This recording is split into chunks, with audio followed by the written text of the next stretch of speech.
La taxonomía es una rama dentro de la biología que se encarga de estudiar la clasificación de los seres vivos. Hay que diferenciarlo de sistemática, que es estudia la evolución, ¿no? de las plantas, ¿no? Que es la sistemática, ¿ya? Clasifica las plantas según su función, según su evolución, ¿ya? Este simplemente clasifica y da nombres, ¿ok?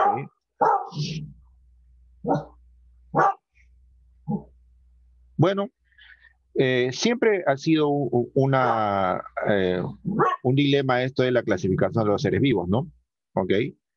Eh, Debido a la gran diversidad de organismos que hay, entonces siempre se vio la necesidad de poderlos agrupar, ¿ya? Entonces clasifica, ¿no? Para eso entró hasta ya la clasificación, que es una rama de la biología que clasifica y da nombre a los seres vivos. En cambio, la sistemática estudia la diversidad, ¿no? Y las relaciones existentes entre los seres vivos, ¿no?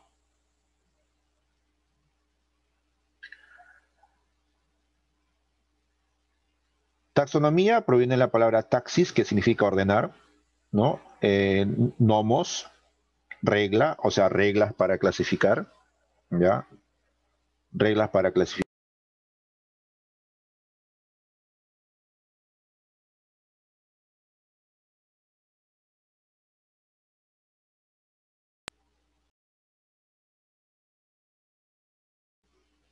¿Ya? Entonces, eso significa taxonomía, entonces, ¿ya?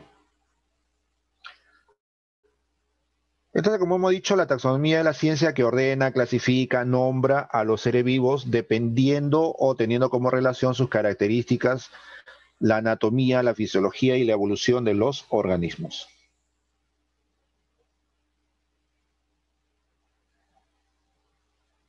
Ya de la época de Aristóteles ya se vio la necesidad de clasificar a los seres vivos. Es por eso que Aristóteles fue uno de los pioneros en clasificar a los seres vivos, ¿no? Aristóteles clasificó a los seres vivos en plantas y animales. Las plantas lo clasifica en plantas con flores, sin flores, ¿no? Los animales si tenían sangre roja o no. Eh, las plantas también de acuerdo a su tamaño lo clasificó en hierbas, arbustos, árboles, ¿no? Entonces, y su discípulo de Aristóteles fue Teofrastro, que es el padre de la botánica, ¿no? ¿Ya? Que también clasificó las plantas de acuerdo a su uso medicinal. Eh, Alberto Magno clasificó a los seres, a los organismos en animales, vegetales y seres inorgánicos, ¿no? Y Linneo, padre de la taxonomía, pues, ¿no? ¿Por qué Linneo se considera padre de la taxonomía? Porque propone su famoso sistema binomial, ¿ya?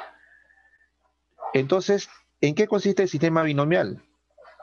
En que todo ser vivo tiene un nombre, ¿ya? Todo ser vivo tiene un nombre, ¿ok?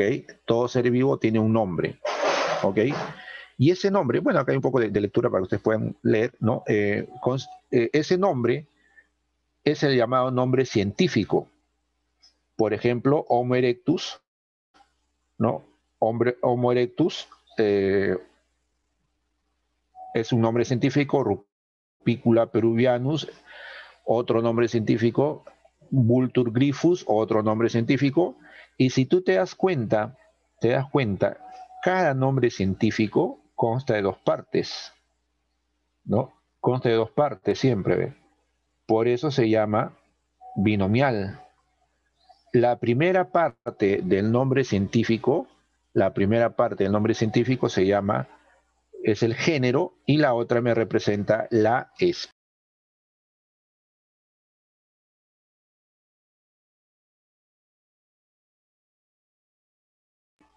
¿Ya? Entonces siempre tiene dos porciones, ¿no? El nombre científico tiene dos partes. La primera que es el género y la otra que me representa la especie, ¿ok? Entonces, ese sistema binomial lo plantea, pues, eh, Linneo, ¿no? ¿Ok? ¿Ya? Por ejemplo, ahora, ese Homo erectus, bueno, acá no debería ser Homo erectus, debería ser Homo sapiens. Homo sapiens sería acá hombre o inglés man, o el Rupícula peruviano sería gallito de las rocas, el Vulturifus sería cóndor andino. Esto es un nombre común, ¿ya? El nombre científico tiene validez universal.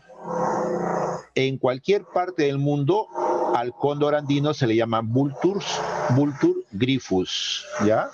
Vultur grifus, así se le llama al cóndor andino, en cualquier parte del mundo, ¿ya? En cambio, el nombre común, el nombre vulgar, puede cambiar de un lugar a otro. Por ejemplo, a Homo sapiens, en América, en los países de habla hispana, ¿no? Se le llama hombre, pero si vas a Estados Unidos se le llama man, ¿no? Entonces, cambia. El nombre común cambia, es variable, ¿ya? Entonces, eso es sistema binomial, chicos. Todo nombre tiene, todo organismo tiene un nombre científico, entonces, ¿no? La regla para escribir los nombres científicos. La primera, ya hemos dicho, representa el género, ¿no? Y la segunda me va a representar la especie, ¿no? ¿Ok? Ahora, la primera letra se escribe con mayúscula, como ven ustedes aquí, y las siguientes letras se escriben con minúscula, ¿ya? Se escriben con minúscula, ¿ok? ¿Ya? Se escribe en latín por si acaso, ¿ya?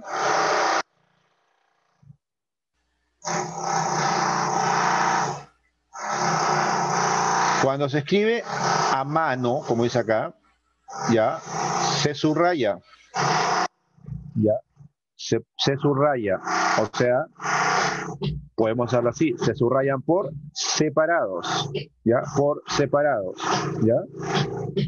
Eh, ahora, pero si lo escribes a máquina, lo puedes escribir como está acá, o sea, negrita y en cursiva, y ya no subrayas, ¿ya? En este caso ya no es necesario subrayar, reitero, porque ya está en negrita, ¿no? Ya está en negrita y está en cursiva, ¿ya?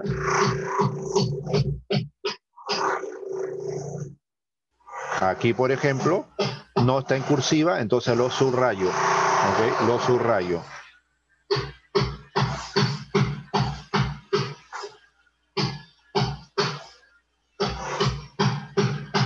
Por ejemplo, si yo escribo Clostridium tetani, es una bacteria, por si acaso que produce el tétano, ¿ok? Y voy a hablar de otra especie de Clostridium, entonces el género se puede abreviar, ¿ya? Y solamente se escribe por completo la especie, ¿no? ¿Ok? En algunos casos puede haber un nombre adicional, ¿no?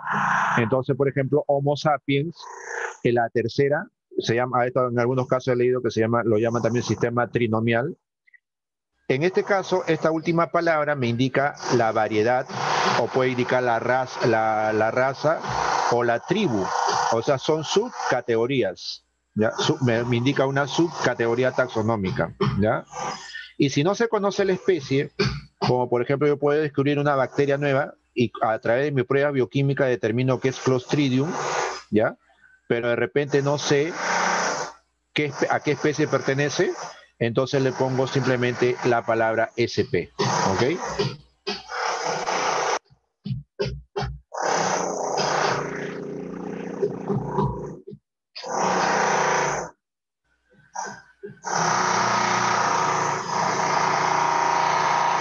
Acá tenemos algunos nombres científicos y su nombre común, su nombre vulgar, ¿no? ¿Ok?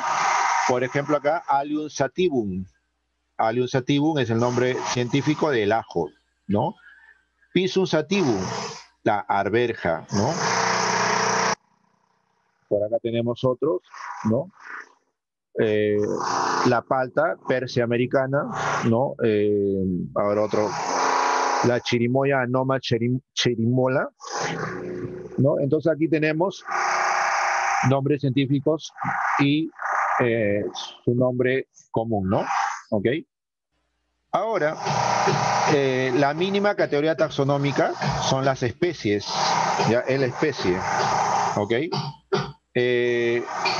Por ejemplo, Homo sapiens, Homo erectus, Homo sapiens, Homo erectus, ¿ok? Entonces son del mismo género, pero de especies diferentes, ¿no?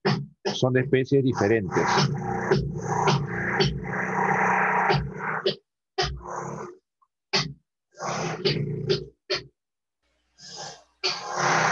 ¿No? Decíamos Homo erectus y Homo sapiens, ¿no? Homo sapiens. Aquí la forma de escribir el nombre científico en esta segunda parte está mal, porque aquí primero ya te dije que la primera letra se escribe con mayúscula y no se pueden separar, ¿no? Por ejemplo, acá se separaron, ¿no? Entonces aquí no se debe separar el nombre científico, se debe escribir todo junto. Entonces acá debe ser así, ¿no? Homo sapiens, ¿no? Así, ¿ya? Entonces, vamos a borrar uno, a ver, se borró todo. Vamos a escribir nuevamente, es que hubo un pequeño percance. Entonces, Homo erectus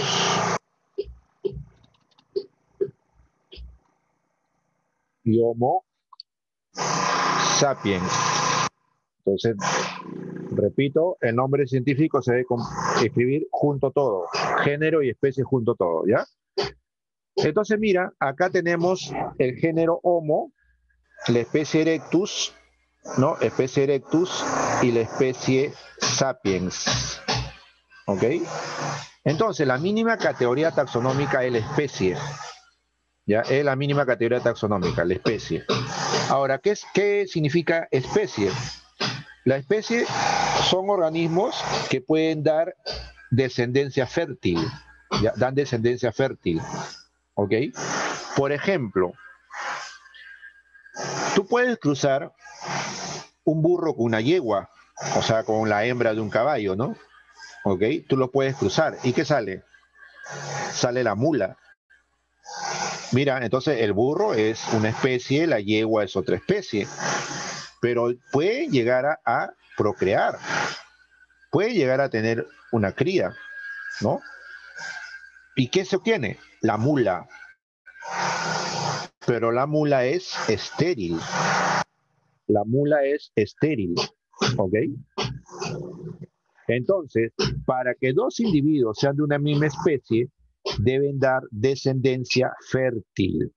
Ya, deben dar descendencia fértil, ¿ok? ¿Ya? ¿Ok?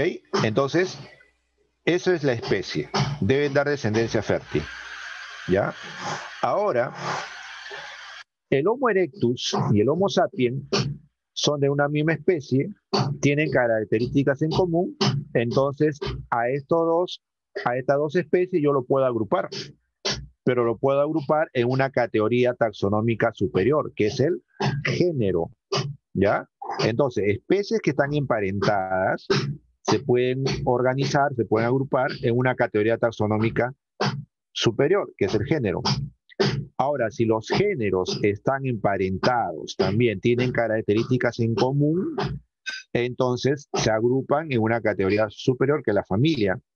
Si las familias también tienen características en común, ¿no? Se pueden agrupar en una categoría superior que es orden. Los órdenes también se agrupan en una categoría taxonómica superior que es la clase. La clase, esta está en portugués, por eso está con doble S por si acaso, ¿ya?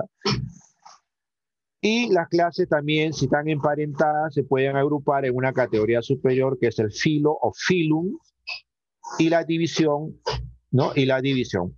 Aunque ahora ya no se utiliza, está en portugués, te reitero nuevamente, ¿ya? Ya no se utiliza división, la regla dice ahora que solamente es usar el término filo. ¿Cuándo se usaba división? Porque de repente ustedes van a estar leyendo algún texto y van a encontrar la división, ¿no? Se usaba división para el caso de plantas y filo para animales. Pero reitero ahora, la regla dice que se debe utilizar solamente filo tanto para animales como plantas, ¿ya? Ahora, si los filos están emparentados, también lo puedo clasificar en una categoría superior, que es el reino, ¿no? La máxima categoría taxonómica es el reino. A cada categoría taxonómica también se le llama taxón, ¿ya? Cada categoría taxonómica es un taxón. La especie es un taxón, el género es otro taxón, y así, ¿no? Cada categoría taxonómica es un taxón, ¿ok? Ya, muy bien, Rubén. Ok, ahorita vamos a hablar, ya, vamos a hablar de los dominios, ¿ya? No te preocupes, ¿ya? Entonces, la máxima categoría aquí es el reino, ¿ya? Y a cada categoría se llama taxón. Y cuando hablamos en plural se llama taxa. Taxa es todo, ¿no? ¿Ok? Muy bien. Por ejemplo, aquí, ¿no? Cardinalis, ¿ya? Cardinalis, especie Cardinalis, género Cardinalis. Entonces lo puedo agrupar con otra ave que también está emparentado con él y forman el género Cardinalis, ¿no? Los Cardinalis, los géneros que están emparentados, entonces se agrupan, forman familia, la familia Fringillidae, ¿no? Fringillidae, ¿ya? Las familias emparentadas van a formar el orden, en este caso el orden Passeriformes. Los órdenes emparentados se ordenan y forman la clase aves, ¿no? Las aves, las clases que están emparentadas van a formar el filum cordata. El filum cordata forma el reino Animalia. Y el dominio, lo que dice su compañero, el dominio Eucaria. No he mencionado dominio todavía, no he explicado, ahorita vamos a explicar qué cosa es, ¿ya? Acá otro ejemplo, ¿no? Entonces acá mira diferentes especies que se van agrupando en, ¿no? Se van agrupando en categorías superiores, ¿no? Hablemos de los reinos biológicos. Ustedes saben que actualmente tenemos 5 reinos biológicos, ¿no? ¿Ya? Primero, Aristóteles, ya dijimos hace un rato que planteó los dos reinos, el reino animal y el reino plantae, ¿no? Por el caso, no es reino animal y reino vegetal, ¿eh? Es reino animalia y reino plantae, ¿ya? En el año 58, ¿no? Owen, ya, y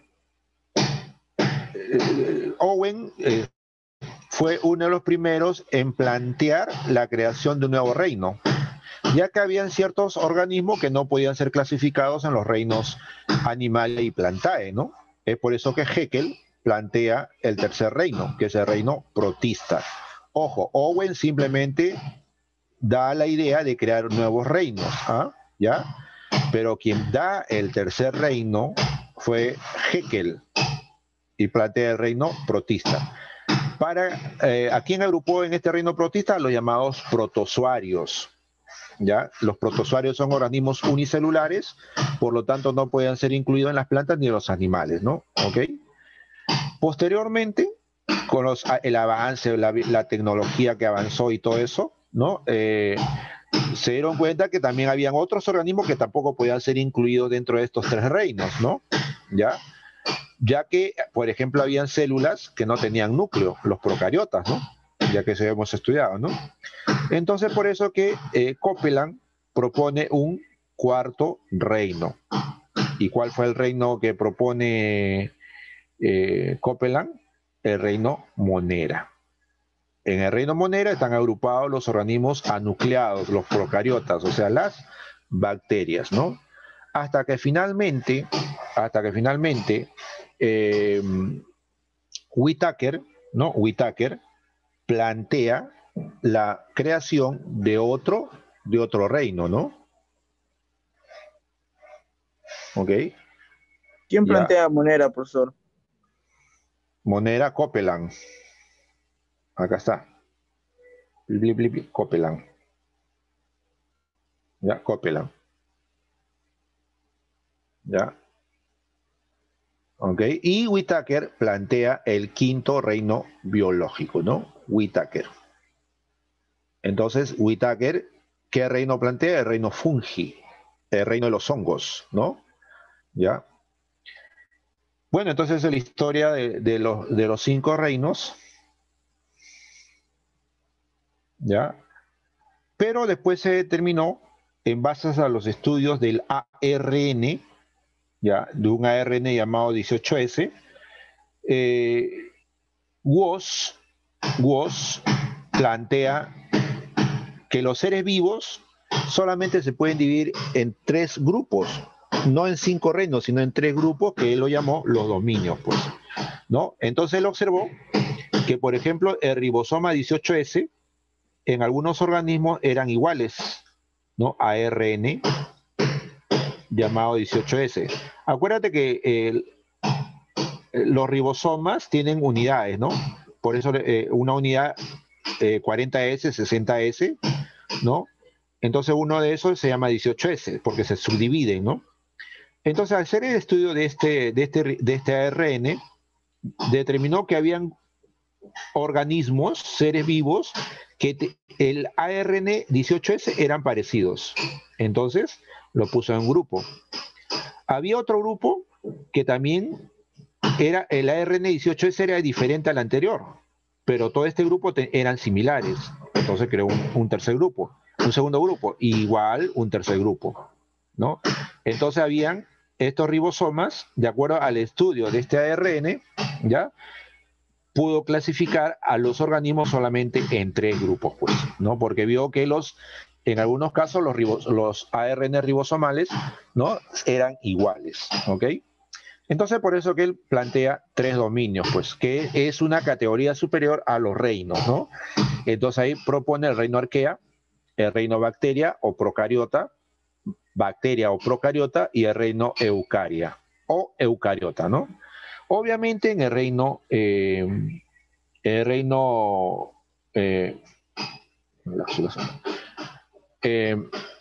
lo que se llama dominio arquea están las bacterias también. Estas bacterias antes estaban dentro del reino procariota, ¿ya? Antes estaban dentro del reino procariota. Pero las bacterias que estaban aquí incluidas tenían otras características, por eso que se los separó, ¿no? Ya, su ribosoma eran parecidos. Arque significa primitivo, o sea, son bacterias muy primitivas. Y a estas que quedaron en el dominio bacteria son las llamadas eubacterias o bacterias modernas o bacterias verdaderas. Entonces, ¿quiénes están dentro del dominio arquea? Organismos también procariotas, pues, ¿no? Procariotas, igual que las bacterias, reitero, pero que viven en lugares extremos, en lugares donde no podrían vivir otras bacterias, en lugares donde no podrían vivir otras bacterias, ¿ok?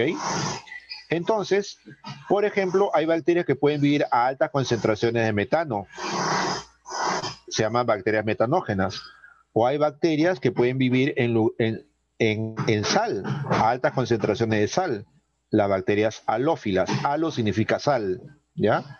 O hay bacterias que pueden vivir a temperaturas altas, 60, 70 grados, ¿ya?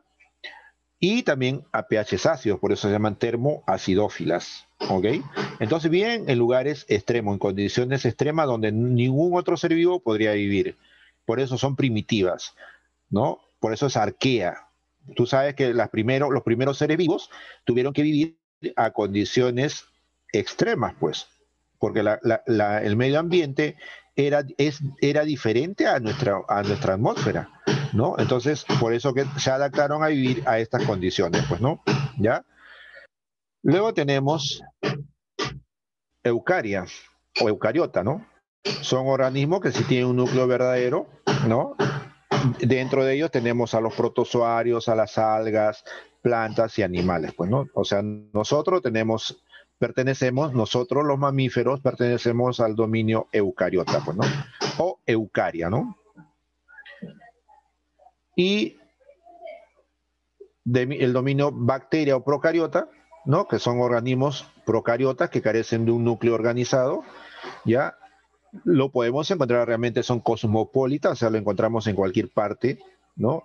Y acá también se incluye a las llamadas cianobacterias o bacterias azules o alga azul verdosa, ¿no? ¿Ok? Y las eubacterias que te decía, eu significa verdadero, bacterias verdaderas, ¿no? Entonces esos son los tres dominios, pues. Eso es lo que me preguntaba uno de sus compañeros, ¿no? ¿Ya? Muy bien. Vamos a dejar de presentar esto. Vamos a compartir ahora otra pantalla, ¿ya? Bueno, un ratito.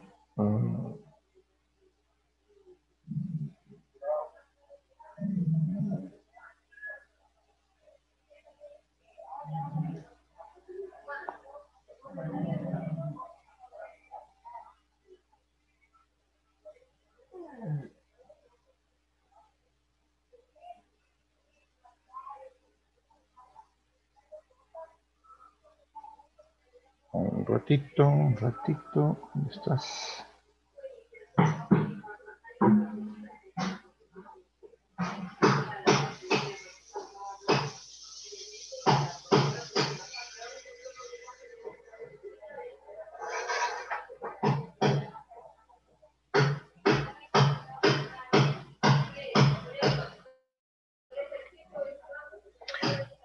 Del reino Monera, el reino Monera ya hemos hablado cuando hemos hablado de procariontes. Ya, ahí hemos hablado de procariontes, ¿no? Que son los reinos que pertenecen al reino Monera, ¿no? Entonces, ya no vamos a hablar entonces de las características del reino Monera, porque ya reitero, lo hemos visto. Reitero cuando hemos hablado de células. Ya, entonces vamos a ver ahora, después del reino Monera, viene el reino protista. Entonces vamos a ver algo del reino protista. El reino protista incluye a los protozoarios y a las algas. Vamos a ver solamente protozoarios, que es lo que más nos interesa, ¿ya? Reino protista, entonces. Protozoarios y algas, ¿no?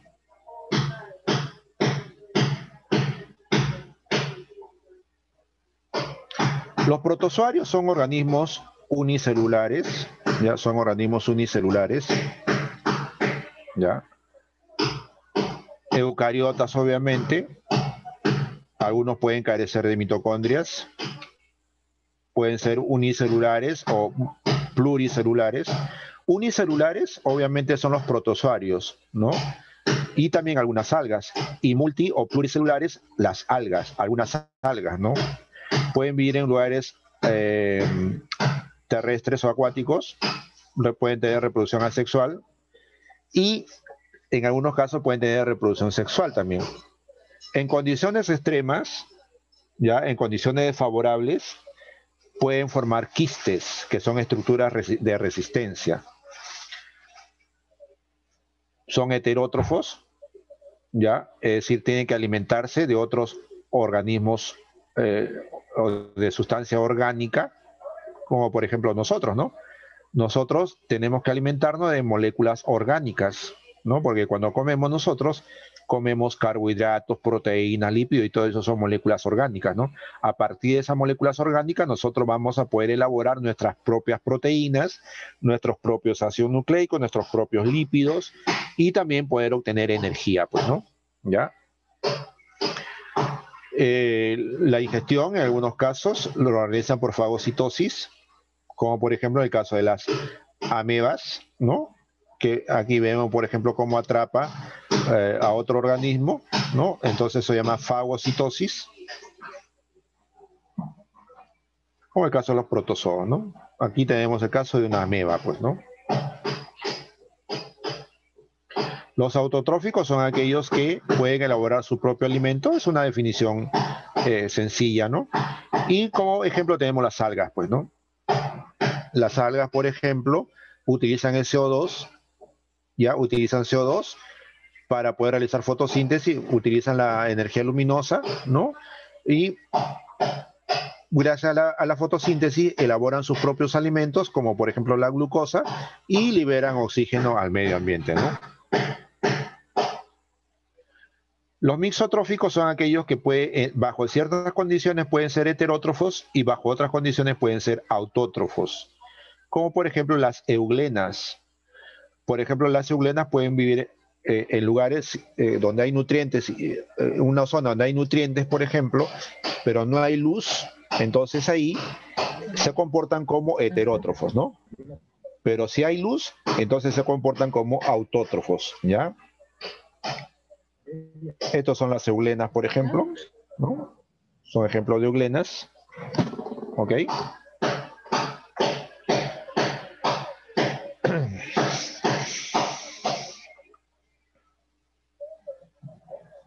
Hablemos de los protozoarios. Los protozoarios se pueden clasificar de acuerdo a su estructura de locomoción. Hay algunos protozoarios que tienen flagelo, hay otros que tienen pseudópodos, que ya te presenté a los pseudópodos, otros tienen cilios y otros no tienen ninguna estructura de locomoción, solamente se esparcen por esporas, ¿ya? El primero en observar los protozoarios, por eso es considerado padre de la protozoología, es Leeuwenhoek, ¿ya?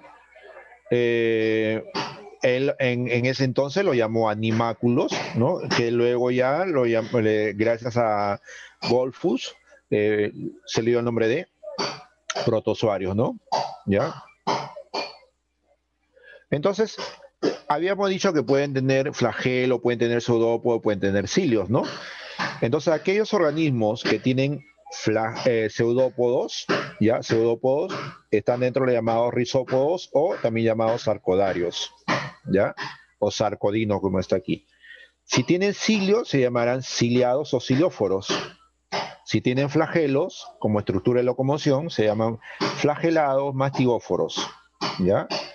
Y si no tienen ni flagelo, no tienen ni cilios, ni tienen pseudópodos, entonces se esparcen por esporas, se llaman esporozoos o apicomplexos.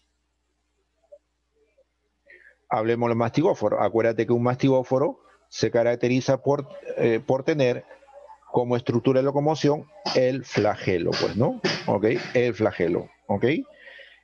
Algunas de ellas pueden ser parásitos y pueden producir enfermedades, obviamente, en los humanos y en otros animales también, ¿no? Por ejemplo, dentro de los flagelados, o también llamado mastigóforo, que es lo mismo, no se rayen. Lamentablemente la biología es así, tienen muchos nombres, ¿no? Tenemos a Trypanosoma gambiense y Trypanosoma cruzi. Gambiense es en el viejo continente, Europa, ¿no? Asia, y Trypanosoma cruzi es del nuevo continente, o sea, América, ¿no? ¿Ok? No, gambiense no hay, por ejemplo, en América del Sur, no hay, ¿ok? Solamente encontramos casos de Trypanosoma cruzi, ¿ya? Bien, los tripanosomas se caracterizan por tener flagelos, obviamente. Aquí no sé si notan los flagelos. Miren, por ejemplo, aquí, ¿no? Aquí está el flagelo, ¿no? Un solo flagelo, ¿ok? Y lo característico es que estos tienen lo que se llama una membrana ondulante, ¿ya? Tiene una membrana ondulante, ¿ya? ¿Ok? Tiene membrana ondulante. Y el flagelo sale de por aquí y va recorriendo todo lo que es la membrana ondulante, ¿no? Recorre toda la membrana ondulante y sale por aquí el flagelo, ¿no? Este es tripanosoma, ¿ya? Y hay otros tipos de tripanosomas, ¿ah? Rhodesienses, por ejemplo, ¿no? ¿Ya? Ahora, por ejemplo, Trypanosoma gambiense produce una enfermedad que se llama enfermedad del sueño y es transmitida a través de un insecto. El vector transmisor es la mosca tsetse.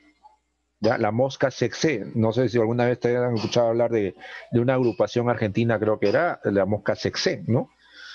Entonces, bueno, esta mosca tsetse transmite este tripanosoma.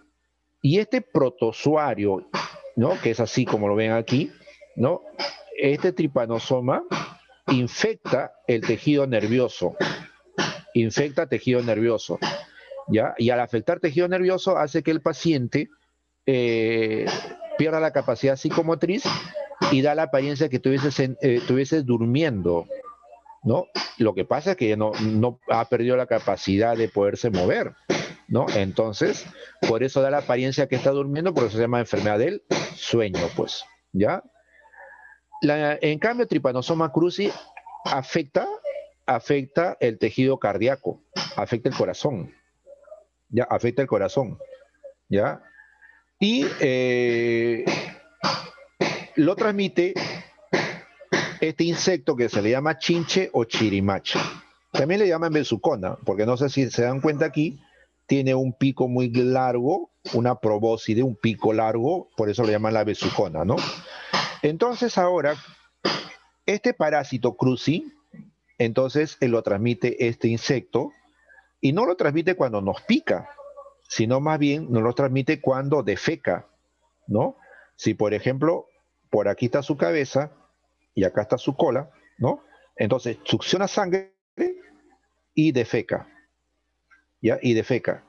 Y al defecar, tú te rascas y ahí está el tripanosoma, ¿no? En las heces del insecto está el tripanosoma. Y si tú te rascas, al rascarte te produces microlesiones, ¿no? Y microsangrado, que nosotros no lo vemos realmente, y por ahí, por esas microlesiones, ingresa el tripanosoma a nuestro cuerpo.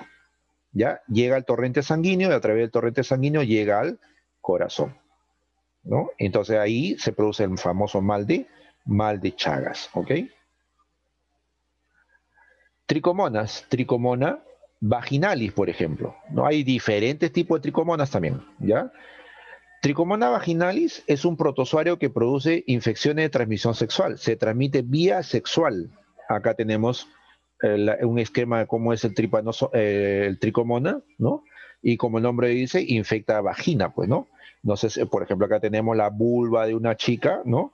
Entonces por acá tenemos el orificio uretral, tenemos el orificio vaginal y miren esta secreción, ¿no? Esta secreción que se está produciendo, ¿no? Es un flujo, un descenso, ¿no? Que puede ser espumoso como vemos aquí, ¿no? Es un descenso, eso es lo que produce tricomonas, ¿ok? Y en varones puede ser asintomático, o a lo mucho puede producir escozor o ardor a la hora de miccionar, ¿ya?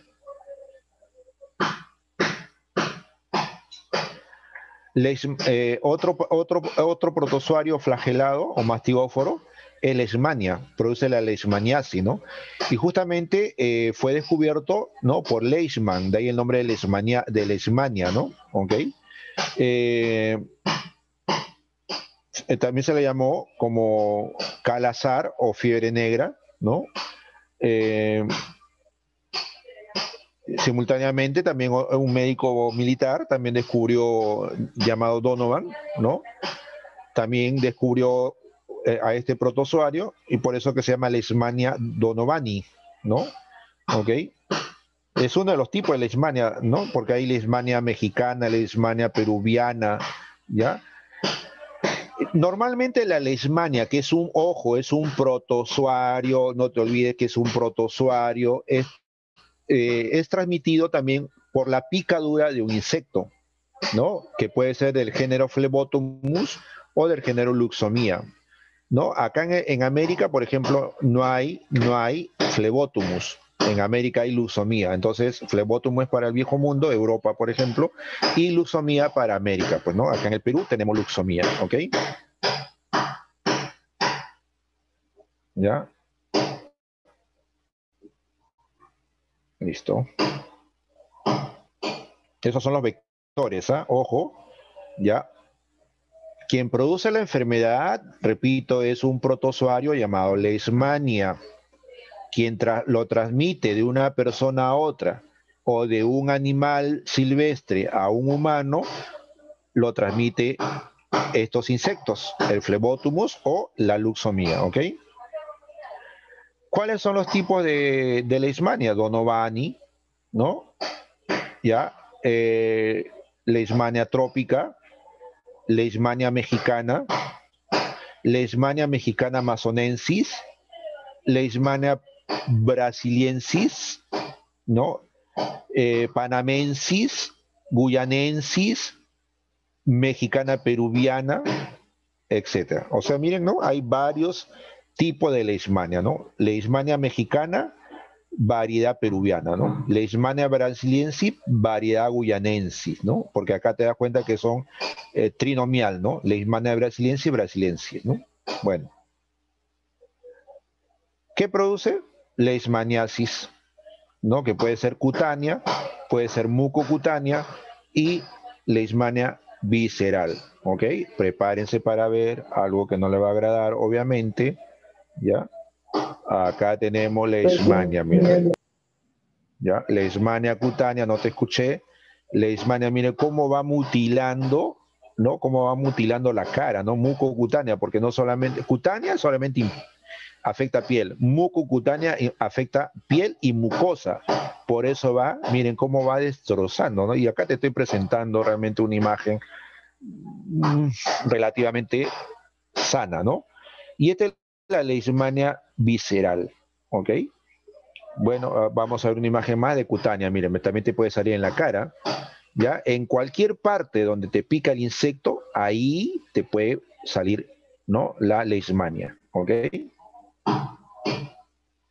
Giardia lamblia, ¿no? Giardia lamblia es otro, miren, flagelado, tiene 4 pares de flagelos, ¿ya? Se parece a una abuelita, como decíamos en la universidad, ¿no? Bueno, hay 2 tipos, trofozoito, ¿ya? Y el quiste, ¿ok?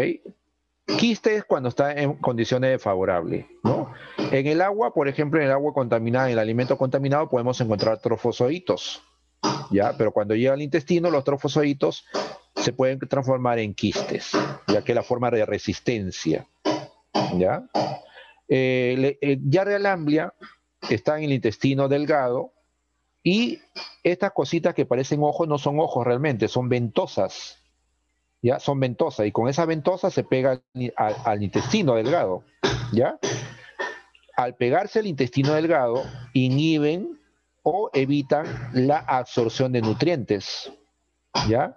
Entonces, si no permite una buena absorción de nutrientes, entonces te va a producir desnutrición, ¿ya? Y te va a producir cuadros diarreicos periódicos, ¿ya?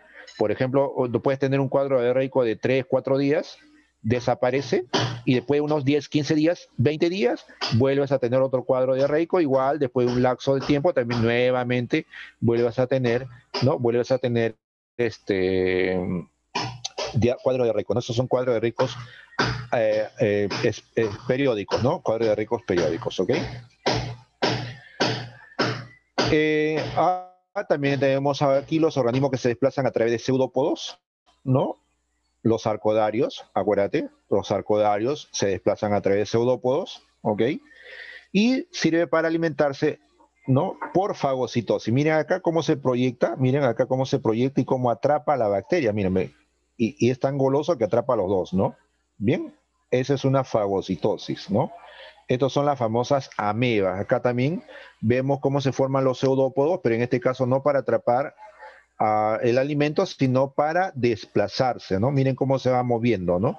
Entonces los pseudópodos son estructuras que sirven para la locomoción y también para capturar alimentos, ¿no? ¿Ok?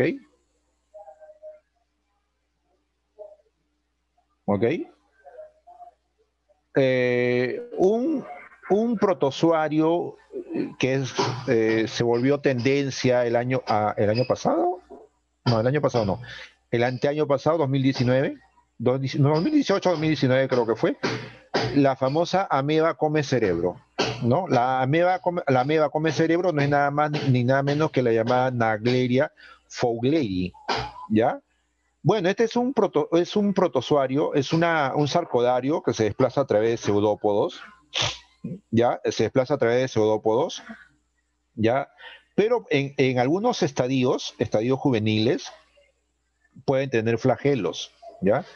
¿Ok?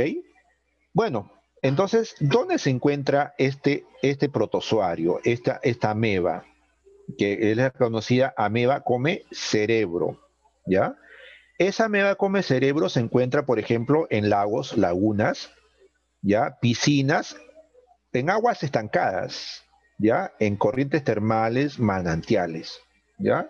Y si tú vas y te bañas en estos lugares, entonces puede entrar a través de la vía respiratoria, atravesar la lámina cribosa y puede llegar hasta el cerebro. Y cuando llega al cerebro lo empiezan a destruir, produce necrosis e inflamación. Necrosis significa muerte del tejido, el tejido se muere, ¿ya? El tejido se muere, ¿ok?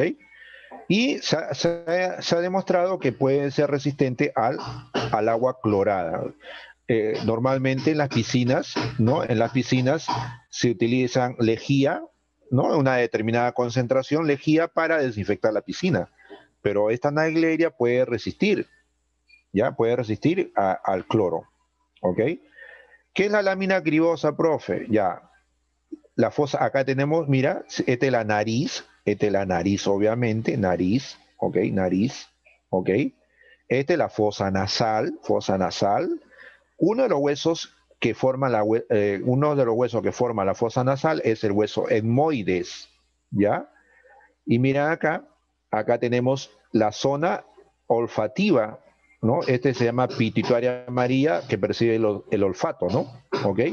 Y te das cuenta que las neuronas atraviesan, ¿no? Miren, atraviesan el hueso, este es el hueso etmoides, ¿no? Atraviesan el hueso etmoides, porque el hueso etmoides tiene unas perforaciones, ¿ya? Y esas perforaciones se llaman lámina cribosa, pues. Entonces, si tú te bañas en una piscina, obviamente la ameba, ¿no? La ameba va a ingresar por la nariz, ¿no? Ingresa por la nariz y lo que tiene pseudópodos, ¿no? A través de los pseudópodos se va desplazando hacia la lámina cribosa, ¿no? Y lo atraviesan, pues, ¿no? Atraviesan por este agujerito, ingresan, ¿no? Ingresan a el cerebro, porque encima de la lámina cribosa, aquí ya está el cerebro, el lóbulo frontal, ¿no? El lóbulo frontal del cerebro está aquí. Entonces miren cómo ingresa, ¿no? Entonces por eso que hay que tener bastante cuidado cuando nos bañemos en la piscina o en aguas estancadas, porque ahí de hecho que podríamos encontrar, ¿no? El Naegleria fowleri, ¿no? La famosa ameba come cerebro. Otra ameba que es patógena para nosotros le llama entamoeba histolítica, ¿ya? Entamoeba histolítica se encuentra en forma de trofozoito también y quiste. El quiste es la forma resistente, el trofozoito es la forma activa, la que se puede mover, la que se puede desplazar, ¿no? ¿Ok? ¿Qué produce entamoeba histolítica? Enta viene de enterón, y enterón significa intestino. Amueva significa ameba, pues, ¿no? Ameba intestinal. Histo, tejido. Lítica viene de lisis. ¿Y qué significa lisis? Lisis significa destrucción de tejido, ¿no? Entonces el tejido se destruye, ¿ya? Entonces lo primero que destruyen es la pared intestinal. Y al ir destruyendo la pared intestinal, se pueden romper vasos sanguíneos, entonces puede haber un sangrado, ¿no? Ya produce un sangrado, ¿ok? Y al haber esta irritación, ¿no? Porque se va a producir una irritación, ¿no? Se va a producir una irritación, se produce un cuadro diarreico, y a ese cuadro diarreico se llama disentería amebiana, ¿ya? Un cuadro diarreico, pero nos cae sangrado también, entonces esa diarrea sale con sangre, ¿ya? Entonces, eso es lo que da, en un primer lugar, produce eso, disentería amebiana. ¿Ya? Va a producir disentería amebiana, ¿correcto? Y lo que va atravesando la pared intestinal, llega a la sangre y a través de la sangre puede ir a cualquier órgano, por ejemplo al cerebro. Y cuando llega al cerebro, lo destruye, pues, destruye el cerebro, ¿ya? Destruye tejido nervioso. Entonces, por eso hay que tener bastante cuidado también con entamoeba histolítica, ¿ok? Profesor, en Lima hay entamoeba histolítica, no es propio de Lima, pero sí lo podemos encontrar en la selva. Ya en la selva, lamentablemente, por las condiciones, las malas condiciones de salubridad, no hay, por ejemplo, desagües, entonces el agua está bastante contaminada y es por eso que ahí sí podemos encontrar a este protozoario, ¿no? A esta ameba. También tenemos los cilióforos. Síntomas. dolor abdominal, náusea, vómito, ¿no? Disentería, que es lo que te decía, cuadro diarreico con sangre, ¿ok? También tenemos ahora los ciliados, ¿ya? Ciliado porque tiene como estructura de locomoción cilios. Y acá tenemos un parásito que puede ser del cerdo, que se llama Balantidium coli. Ya, el paramecium es uno que está en el medio ambiente, o sea, no es parásito, ¿ok? O acá otros ciliados que también son de vida libre, ¿no? No son parásitos, ¿ya? Listo, estos son el caso de los protozoarios, ¿no? Después de los protozoarios vienen los hongos, ¿no? Vamos a ver rápidamente el reino fungi, entonces.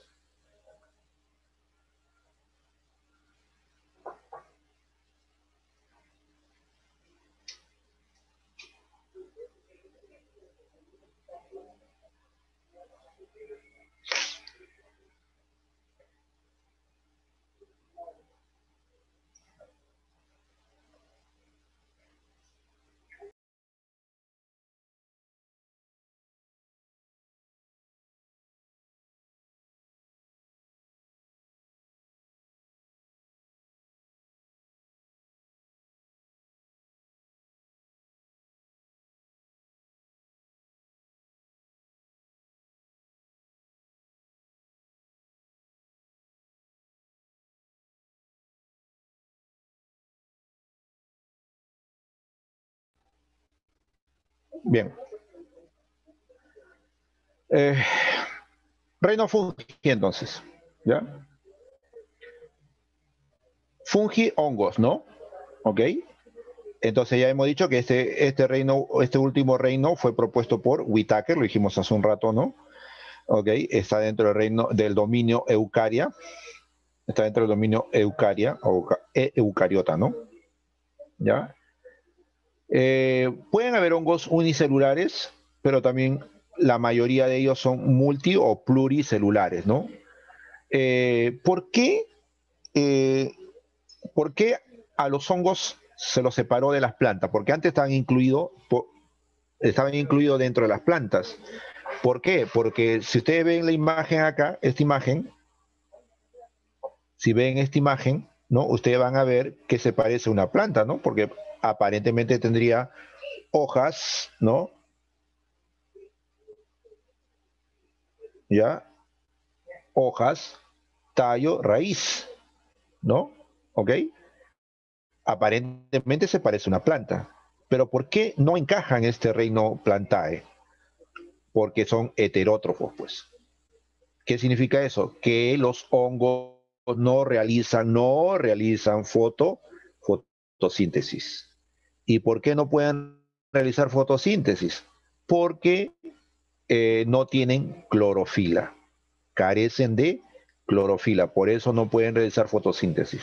Entonces Whitaker vio pues esta, esta cosa de aquí que no tenía clorofila, entonces por eso dijo, no, hay que incluirlo en otro reino, pues, ¿no? ¿Ya? La mayoría de ellos son, al ser heterótrofos, son llamados también saprófitos. ¿Por qué? Porque los hongos, ya, acá imagínate, este es un hongo, secreta enzimas al exterior, ¿no? Secreta enzimas al exterior.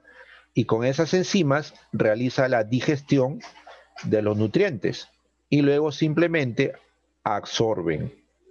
O sea, la digestión se da fuera de la célula. ¿Ok? ¿Ya? Por eso son llamados saprófitos. Y obviamente ahí también van desintegrando la materia, pues, ¿no? Los hongos están formados por hifas, ¿ya? Están formados por hifas. Esas hifas pueden ser de dos tipos, hifas cenocítica o pueden ser hifas tabicadas. Si ustedes se dan cuenta, aquí yo veo que las células están unas separadas de otras, ¿no?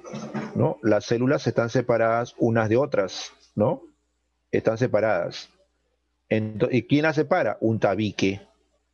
Este sería el tabique, por eso son hifas tabicadas, ¿no? Son hifas tabicadas, ¿correcto? ¿Ya? En cambio aquí no hay tabiques, no hay separación, entonces por eso se llaman cenocíticas, ¿ya? Ahora, el grupo de hifas forma lo que se llama micelio, ¿ya? El micelio. ¿Qué es un micelio? Un conjunto de hifas. Esto de acá sería un micelio, ¿no? Ahora, algunas hifas también pueden formar estructuras reproductivas, ¿ya? Forman estructuras reproductivas, ¿ok? Ya veremos cuáles son esas estructuras reproductivas. Hay hongos, de acuerdo a su nutrición, ¿no? Hay hongos que son saprófitos, ya hemos definido lo que es saprófito. Hay hongos que viven en simbiosis con plantas, por ejemplo, ¿no? Las micorrizas, por ejemplo, ¿no? Los líquenes, ¿no? Los líquenes son productos donde las hongos se unen a algas. Algas más hongos forman líquen o líquenes. Los hongos que se unen, los hongos que se unen a la raíz se llaman micorrizas. ¿Ya? Se llaman micorrizas. ¿Ya? Hongos unidas a raíz, micorrizas. ¿Ya? Después dijimos, ¿no? Dijimos alga más hongo. ¿Qué formaba? A ver, escucho. Alga más hongo, ¿qué forma? O leo. A ver, ¿qué han escrito? Espero que ya hayan escrito.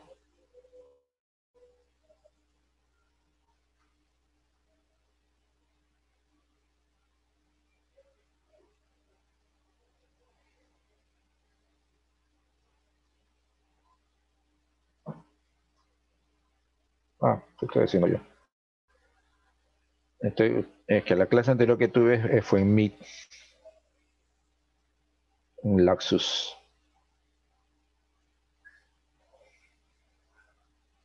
Pino.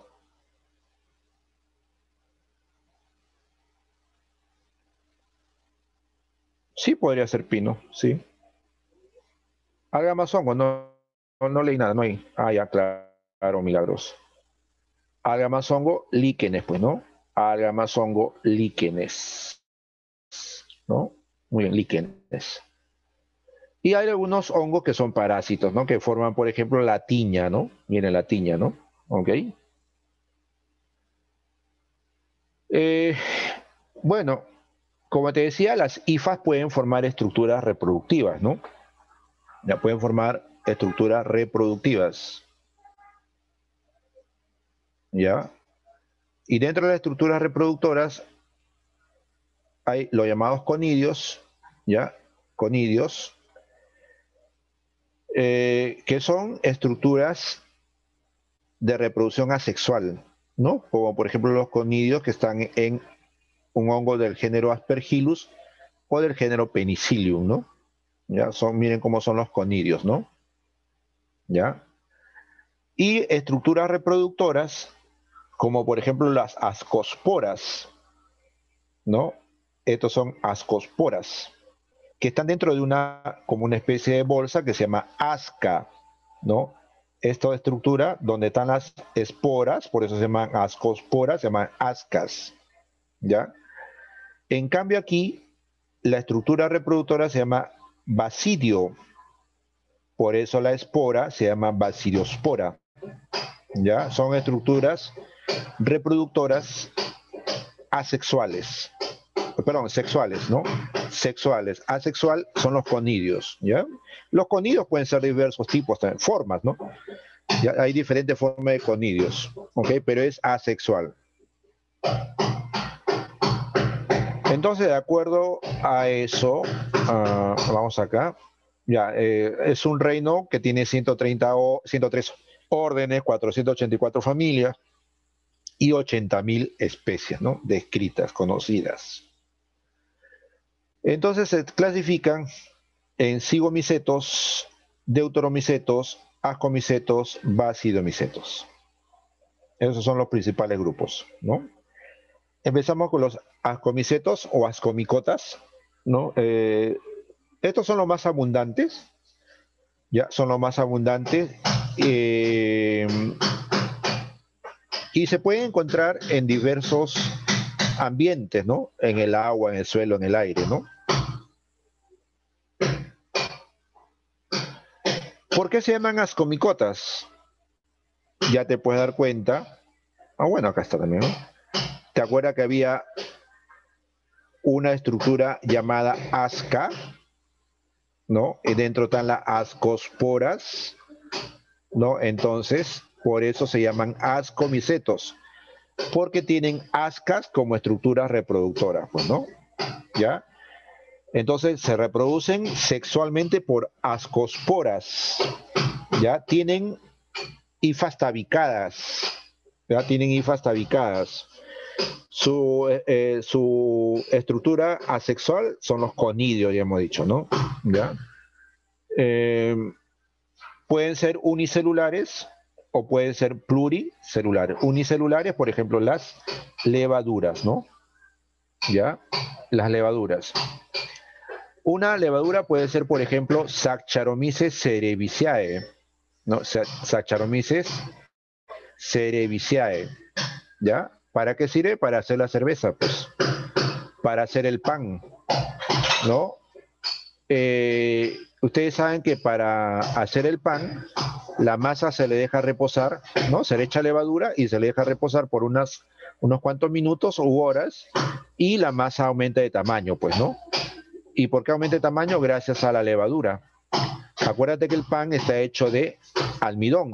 Entonces la levadura se empieza a comer el almidón, ¿ya? La levadura se empieza a comer el almidón y al comer almidón libera CO2.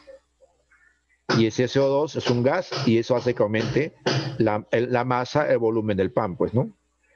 También tenemos otra levadura que puede ser patógena para los humanos. Es Candida albicans.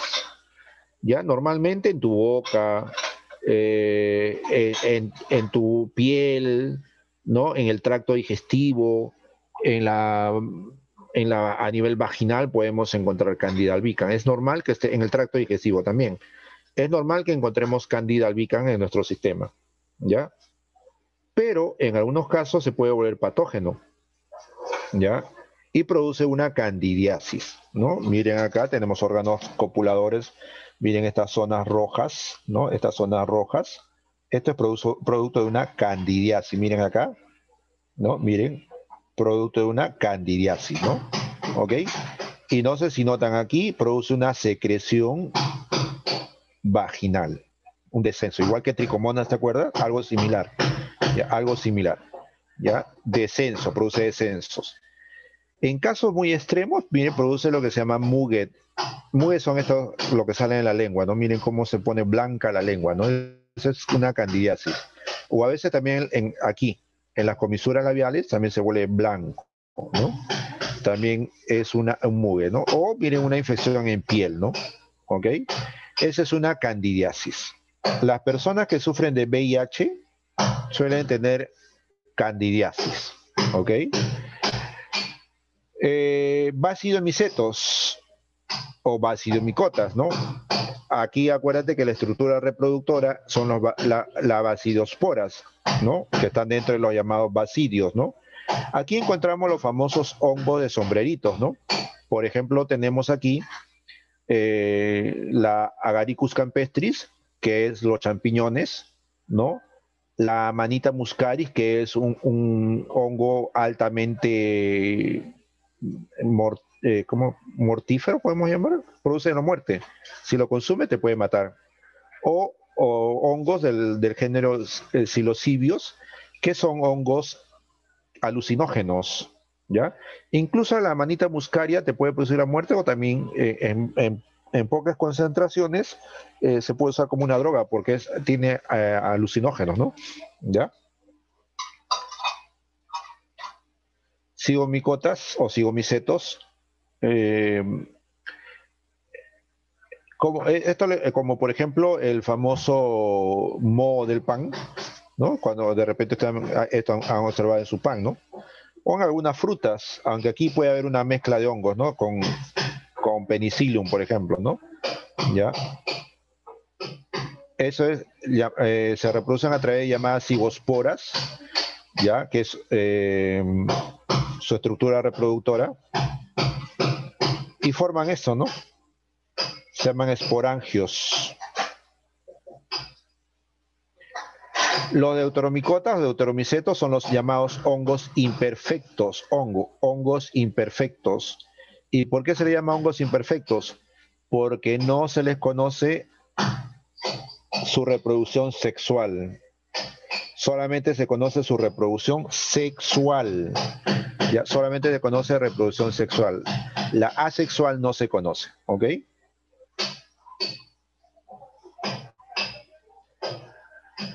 Dentro de los deuteromicetos tenemos, por ejemplo, lo del género Penicillium, ¿no?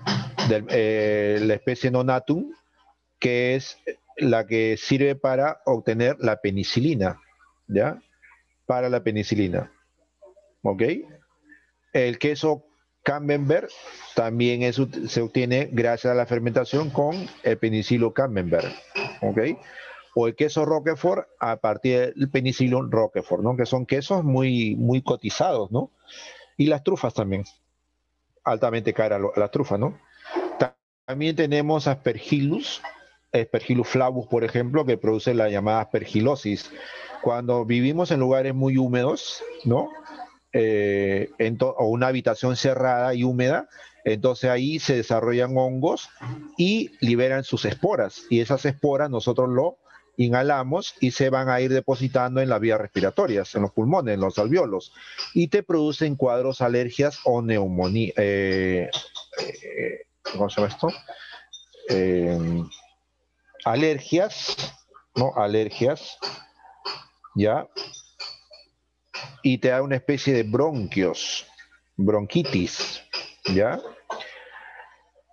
Tricofitón rubrum o cualquier otro tipo de tricofitón produce onicomicosis, ¿no? Hongos en las uñas, el famoso pie de atleta y la tiña, ¿no? Miren, esto es característico de la tiña, ¿no? Ya sale en cualquier lugar donde hay humedad en la parte de tu cuerpo, en la axila, en el cuello, ¿no? En el abdomen, en la ingle, ¿no? Listo. Esos son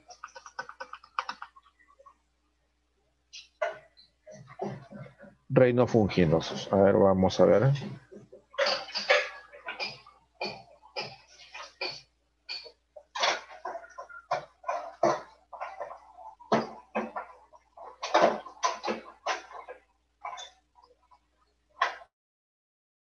Un ratito.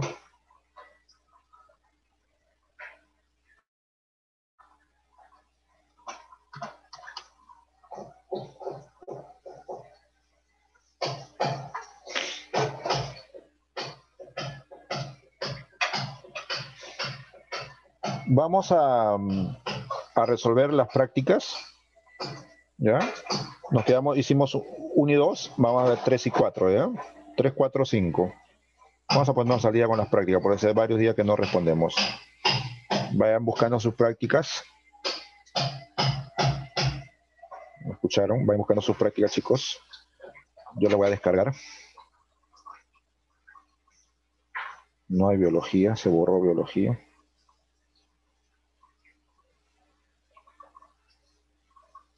Acá estamos.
A ver. ¿Están viendo la pantalla? ¿Me confirman, chicos? Sí, profesor. Profesor. Ya, ok. Aquí tenemos ya el cuestionario de citología, práctica 3. ¿Ya? Entonces me dice, por ejemplo, la célula eucariota.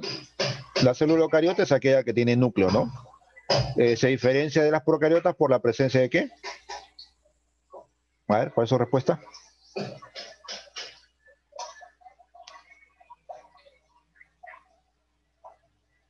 Eucariota tiene núcleo organizado, las procariotas no tienen núcleo organizado. Esa es la principal diferencia.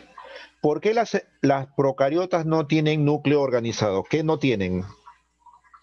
¿Cuál de esas estructuras, cuál de las alternativas que ustedes ven ahí no tiene la procariota?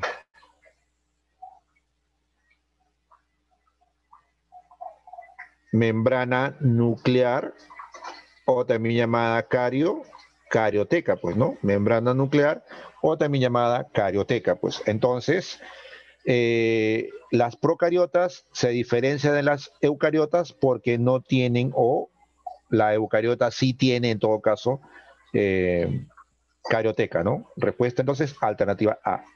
¿Ya? Alternativa A. Pregunta número 2. Las procariotas carecen de execto. Carecen de execto. ¿De qué carecen las procariotas?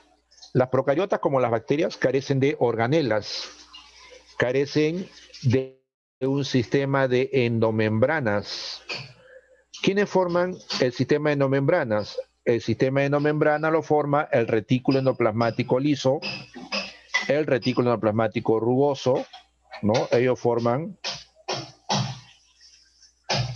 a ver qué me escribieron por acá un ratito, en la carioteca, retículo endoplasmático rugoso liso, y el aparato de Golgi forman el retículo endoplasmático, ¿no? El retículo endoplasmático, ¿no? Eso lo forman. Las organelas son las mitocondrias, son los lisosomas, los peroxisomas, ¿no? Esos son las organelas, ¿no? Ya, a ver. Ok.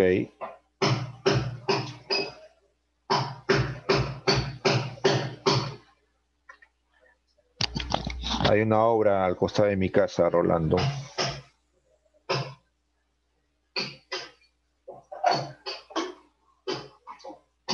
Ya. Entonces aquí, obviamente, no tiene citoesqueleto, no tiene retículo endoplasmático, no tiene organelas, no hay mitocondrias, no hay cloroplastos, pero sí tienen ribosoma 70S, pues, ¿no? ¿Ok? Entonces, respuesta, dedo. 3. Respecto a la célula procariota, es falso, dice. Con respecto a las procariotas, ¿qué es falso? No presentan núcleo, eso es verdadero, ¿no? No tiene un núcleo organizado, ¿ya? Presenta un solo cromosoma, también es verdadero, un cromosoma doble y circular, ¿La D? ¿ya? No tiene membrana nuclear, ojo, es falso, te dice, ¿eh? O sea, ¿qué tienen las bacterias? ¿Qué tienen las bacterias? Excepto, en otras palabras, ¿no? No tiene membrana nuclear, no tienen, pues eso es verdadero. No realiza mitosis, no, es bipartición, se reproducen por bipartición. Claro, no presentan mitocondrias, pues no tienen organelas, no tienen mitocondrias, no tienen cloroplastos, no tienen lisosomas, ¿ok? ¿Ya? Seguimos con procariotas. ¿Qué es lo incorrecto? Dentro de las procariotas tenemos endotoxinas. Lo incorrecto me dice, ¿no?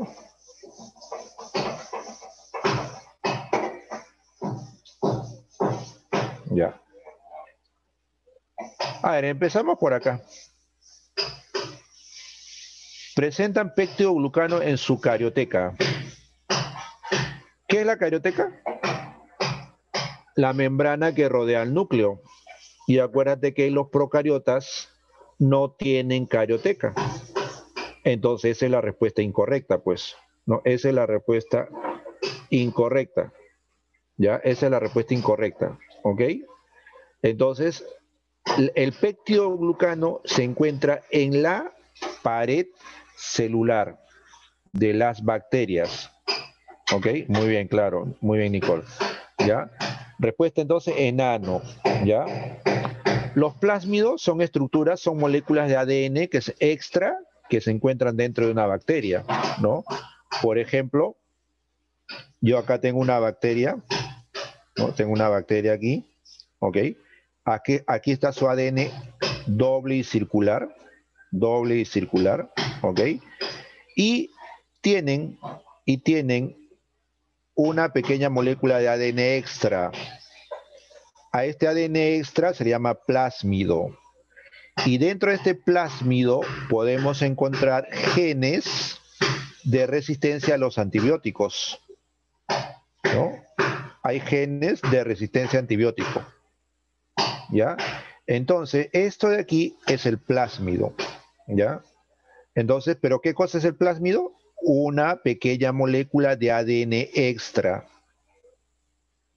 ¿ya? Es una pequeña molécula de ADN extra cromosómico, ¿ok?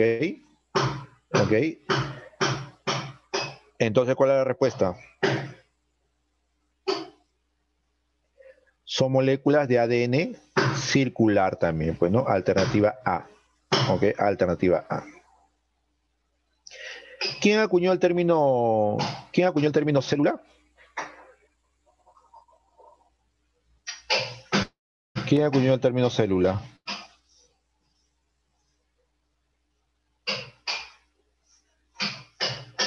¿Quién fue?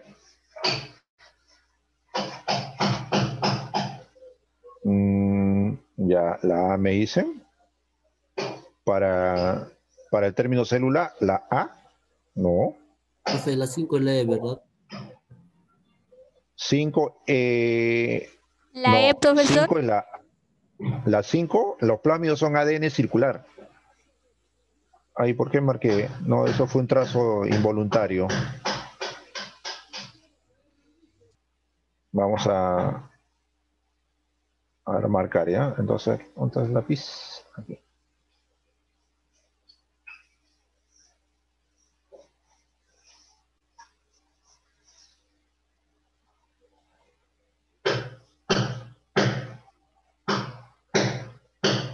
No, ADN circular, la A.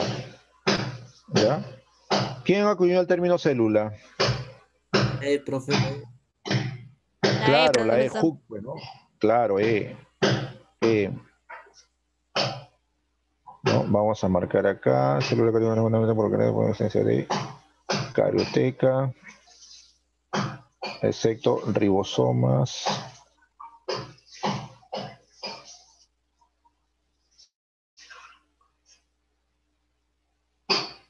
Ya, listo. 8. En las células vegetales dice, establecen comunicación entre células adyacentes. ¿Qué significa eso?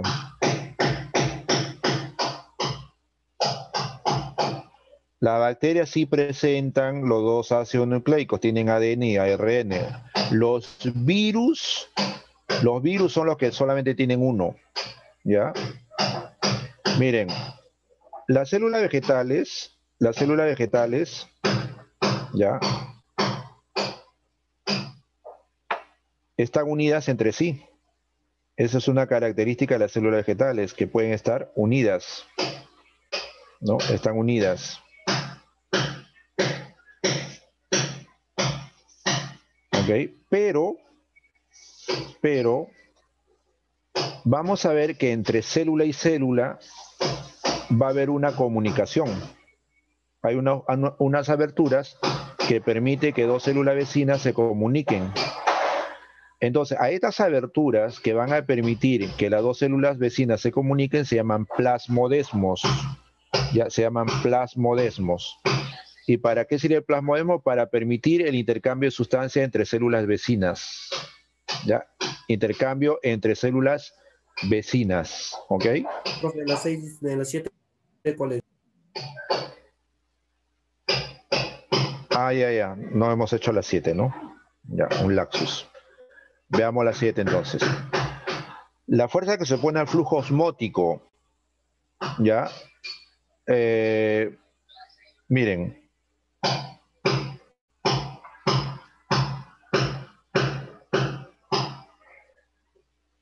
Entonces aquí, por ejemplo, tenemos una célula, ¿no?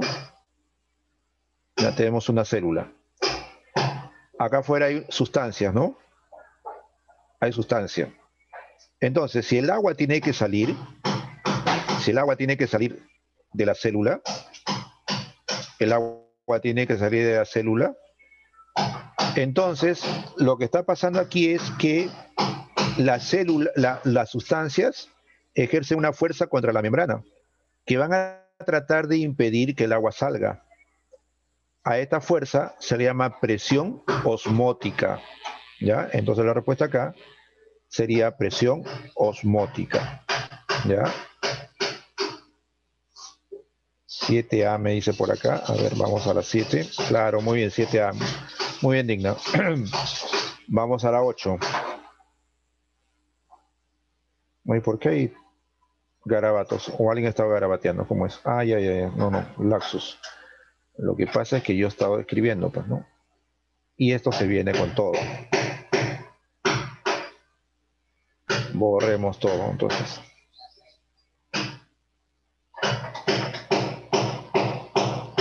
Listo.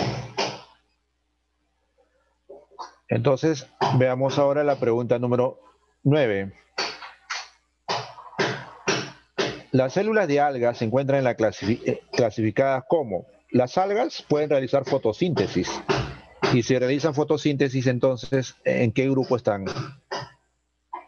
¿En qué grupo están? Si realizan fotosíntesis, ¿qué son? Autótrofas. ¿Ok? Autótrofas. ¿Ya? Ya. Ahora, ¿en qué actividades se consume energía? Las células,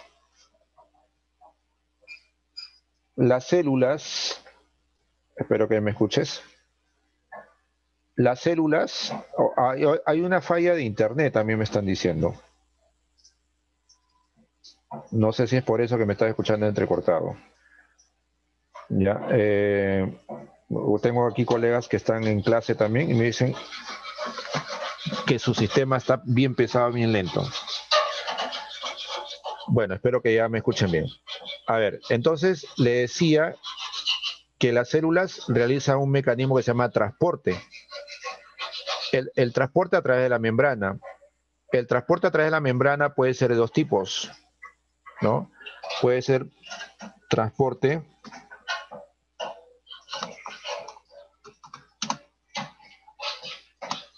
pasivo, ¿ya? Sin gasto de energía. Sin gasto de energía. Ya, ese es el transporte pasivo. ¿Ya? En cambio, el transporte activo, ¿ya? El transporte activo, ¿ya?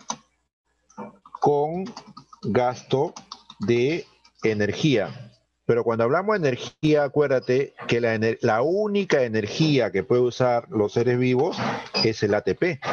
Entonces, en el transporte pasivo no se gasta ATP.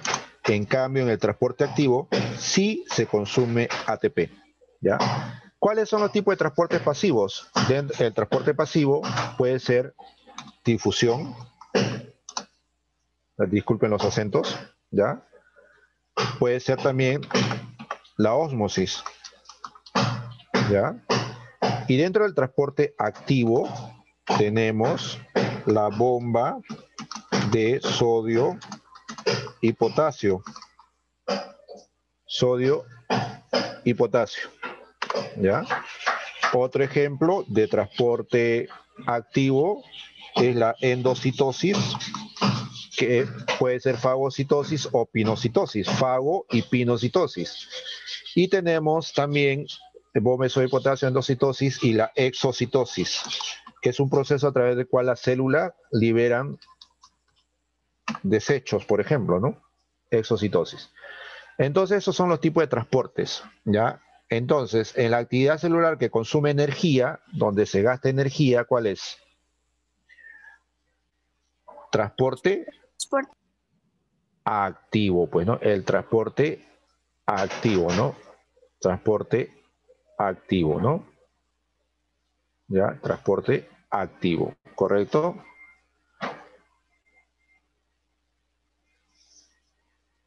Entonces, respuesta aquí, transporte activo.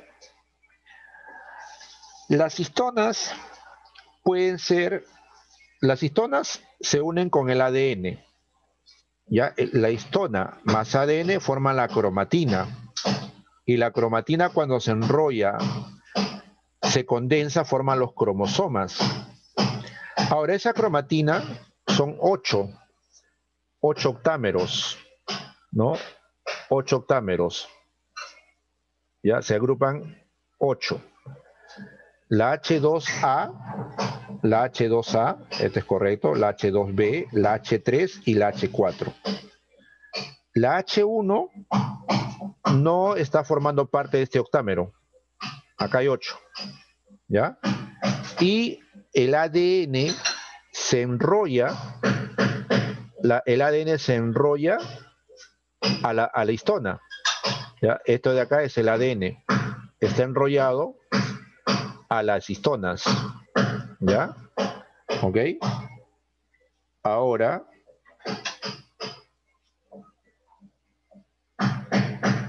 acá puede haber otro octámero. Acá puede haber otro octámero, ¿ok? ¿Ya? Y el ADN viene por aquí y se enrolla también, ¿no? 2 vueltas a la histona, ¿ven? Siempre es así. Siempre es así, ¿ya? Y ahora, entre una, aquí está el H1. Es el H1. ¿Ya? A esto se llama nucleosoma, porque esto se repite. La histona más las 2 vueltas de ADN me forman nucleosoma, que es la unidad repetitiva de la cromatina.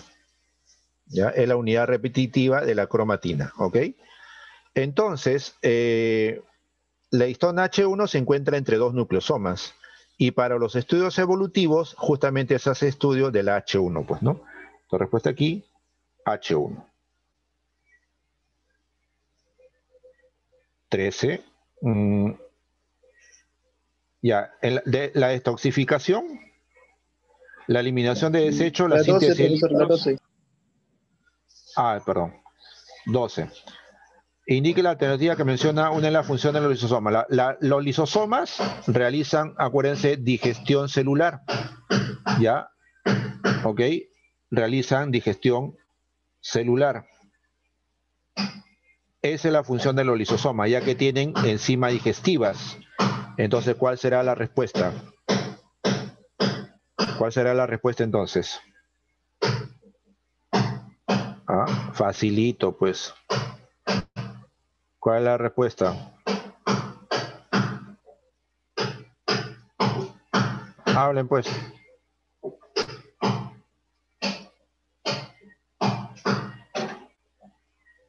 Digestión, celu, Claro. Te escucho, te escucho. Decía la B. Claro, pues, ¿no? Muy bien, Nicole, muy bien, Milagro, están participando por acá, ¿no? Profe, la 11, ¿cuál El era? hígado, ¿la 11? La 11 es A, 12 es B, sino que a la hora de correr, que estos son, queda como fijo, entonces por eso da la apariencia que se está marcando otra, ¿no? Ya, B, 13. 13. El hígado participa en la detoxificación celular y ahí eso depende de quién. ¿Quién realizaba la detoxificación celular? La detoxificación celular lo realiza el retículo endoplasmático liso, que también es el responsable de fabricar, producir y sintetizar lípidos, ¿ya? Absorbe la energía luminosa. ¿Para qué se absorbe la energía luminosa? Para realizar la fotosíntesis. ¿Quién es el que se encarga de realizar la fotosíntesis? Cloroplastos. Los cloroplastos, pues, ¿no? Muy bien, claro. Muy bien, chicos. Cloroplastos, ¿ya? Cloroplastos. 15. Centrales energéticas. Las centrales energéticas. ¿Qué significa eso? La central energética son aquellas que elaboran ATP, ¿ya? O sea, ¿quién produce el ATP para que pueda funcionar una célula? Mediante un proceso que se llama respiración celular. ¿Quién era? Mitocondrias. Claro, las mitocondrias, pues, ¿no? Las enzimas que participan en la fotosíntesis son proteínas y son sintetizados por. ¿Quién sintetiza las proteínas que van a participar en la fotosíntesis? Ribosomas. Muy bien, los ribosomas, pues, ¿no? O el retículo endoplasmático rugoso. ¿Ya? ¿Por qué? Porque el retículo endoplasmático rugoso también tiene ribosomas, pues. ¿Ya? ¿Ok? Región comprendida desde la membrana celular hasta la membrana nuclear. Ah, ya. Ya, facilito, pues eso ya no sabes, eso ya preocúpate. ¿Qué es?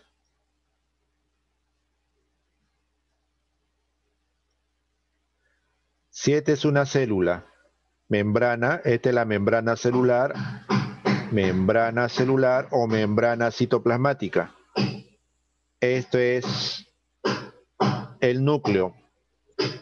Acuérdate que el núcleo está rodeado por la carioteca, ¿no? Carioteca o membrana nuclear, ¿no? Citoplasma. Claro, entonces el espacio entre la membrana y el núcleo, ¿qué cosa es? Es citoplasma, pues, ¿no? Claro, pues. Citoplasma, muy bien, Milagros, creo que escribió al chat, ¿no? Siguiente. Una de las siguientes sustancias no se sintetiza en el retículo plasmático liso. Y ya te dije hace un rato, ¿qué realiza el retículo plasmático liso? El REL. ¿Qué realiza el REL? El REL participa en la producción, fabricación, síntesis de lípidos. Sintetiza lípidos. Sintetiza lípidos. ¿Ok? ¿Qué más? ¿Qué más dijimos que hacía el retículo plasmático liso? Elimina los desechos. Nos protege de los antibióticos cuando tomamos en exceso. Detoxificación.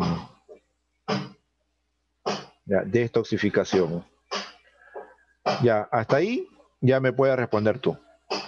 Si sintetiza lípidos, ahora veamos. Me dice, no me está diciendo, no produce el retículo plasmático liso. ¿El colesterol es un lípido? ¿El colesterol es un lípido? Sí. ¿Los fosfolípidos son lípidos, pues? ¿Los triglicéridos son lípidos? Sí. ¿La testosterona es un lípido? Sí. La queratina. ¿Qué es la queratina? Es una proteína. Entonces, ¿quién lo sintetiza? Los ribosomas, pues. ¿No? Entonces la respuesta es queratina. Muy bien. Claro, Nicole, muy bien. Siguiente. 19, ¿no? Peroxisomas. Los peroxisomas, ¿ya? Los peroxisomas son organelas, ¿ya? Son organelas. A ver, un ratito, vamos a borrar esto. Que se encuentran tanto en célula animal como en célula vegetal. ¿ya? Se encuentra en ambos tipos de célula, animal y vegetal, ¿ya? En los peroxisomas ocurre lo siguiente, mira, ve. En los peroxisomas ocurre lo siguiente. ¿Qué ocurre? Ocurre que, mira, ojo, dentro de las células se producen una molécula que se llaman radicales libres. Estos radicales libres son cancerígenos. Entonces, lo que tiene que hacer la célula es hacer que estos radicales libres desaparezcan. Entonces, para eso, lo que hace la célula es unir el oxígeno con los radicales libres, ¿ya? Y cuando reaccionan los radicales libres con el oxígeno, se forma H2O2. ¿Y qué significa H2O2? ¿Saben cuál es su nombre, el nombre químico del H2O2? Se llama peróxido de hidrógeno. ¿Ya? Se llama peróxido de hidrógeno. ¿Ok? Peróxido de hidrógeno. Disculpen los acentos nuevamente, ya le dije. ¿Ya? Se forma peróxido de hidrógeno. ¿Ya? H2O2 se llama peróxido de hidrógeno. Cuando es puro se llama peróxido de hidrógeno, pero si tú lo mezclas con agua, ya lo diluyes, entonces se transforma en agua oxigenada. ¿Ya? Este peróxido de hidrógeno es también malo para nuestra célula. Es malo para la célula.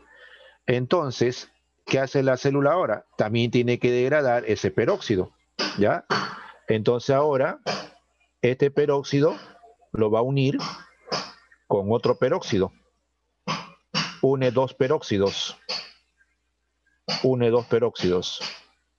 ¿Ya? Y se forma agua.